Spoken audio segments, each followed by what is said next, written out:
मुक्ति नहीं, हम सब एक है, हम सब एक है, लड़ेंगे जिएंगे, दत्ता सामने आगे बढ़ो, हम तुम्हारे साथ है, दत्ता सामने आगे बढ़ो. हम तुम्हारे साथ है. आदिवासी एकता परिषदेचा विजय हो, भूमी सेना जिंदाबाद, हम सब एक है, एकी शिवाय शक्ती नाही, शक्ति सिवाय मुक्ति नहीं, लड़ेंगे. जीतेंगे, ये तो बस अंगड़ाई है, आगे और लड़ाई है, ये तो बस अंगड़ाई है. आगे और लड़ाई है. त्यावर तशी आपल्याला एक मीटिंग लावायची आहे. आपली कामं कशी चाललेली आहे, कुठपर्यंत आलेला आहे, तर तुम्हाला सांगितल्याप्रमाणे वसईच्या गल्लीपासून ते दिल्लीपर्यंत आपला कसा पाठपुरावा झाला आणि आज त्याचा परिणाम म्हणून कशा प्रकारची कामं चालू आहेत हे आपल्या लोकांना सांगितलं पाहिजे. कारण आपण करतो आणि त्याचा गैरफायदा इतर समाजाचे संघटना आहेत, पक्ष आहेत, ते लोक त्याचा गैरफायदा घेतात.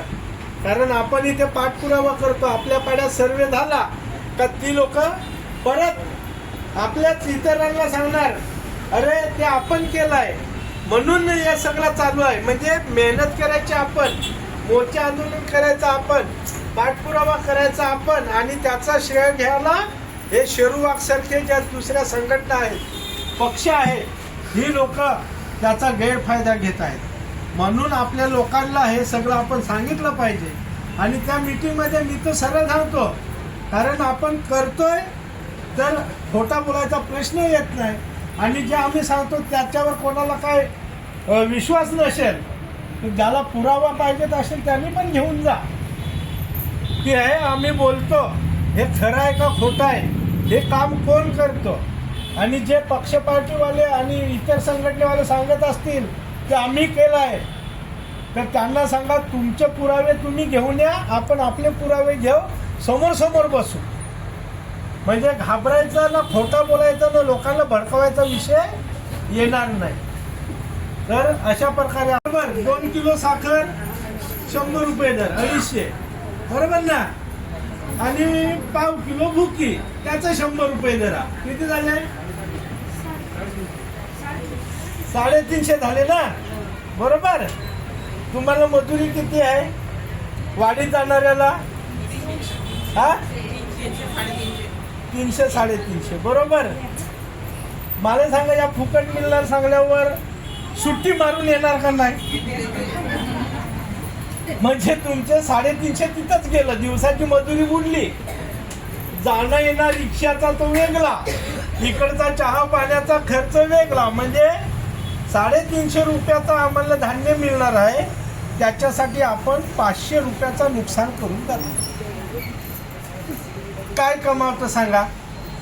कारण त्या फुकट मिळणार ना. इथं मेहनत केली तर 500 मिळणार, इथं 350चं सामान मिळणार. ही आपल्या लोकांची दानत आहे. होता झोपडपट्टी पुनर्वसन योजनेच्या नावाखाली, आणि ते फॉर्म जर भरले असते तर आज एकही पाडा या वसई तालुक्यात दिसला नसता.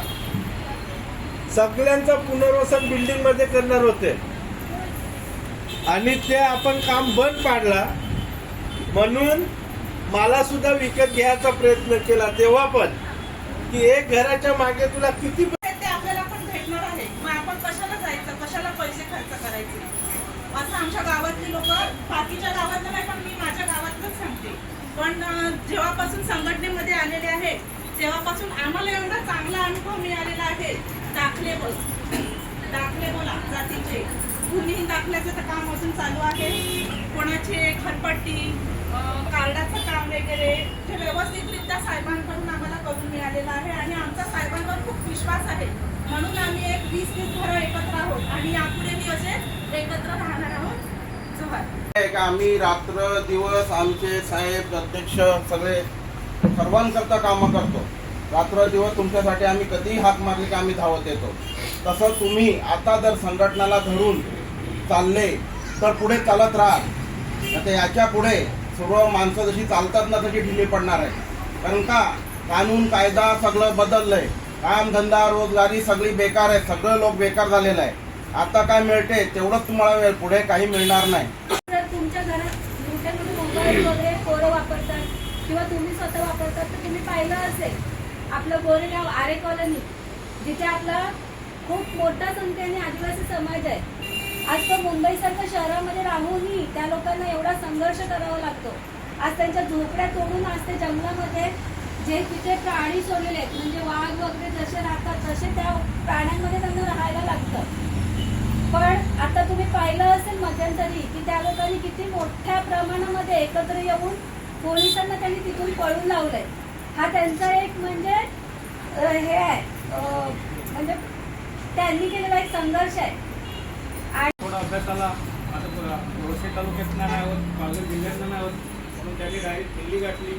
दिल्लीला जाऊन तो पत्र व्यवहार केला आणि तिथून जो आपला आदेश आला आपल्या कामासाठी काम करण्यासाठी, ते आज कुठेतरी आपल्याला चांगलं झालेलं आहे. आणि आपलं वसई तालुक्यात इतर संघटना आहेत, जो तुम्हाला रेशन कार्ड काढून देतात, भाषे काढून देतात, परंतु आपल्या आदिवासीच्या घराच्या नावासाठी कोणती संघटना आतापर्यंत रस्त्यावर उतरलेली होती. आज आमच्या पाड्यात सुद्धा 3 वर्ष अगोदर 2009च्या अगोदरपासून तो पाडा आहे, परंतु 2000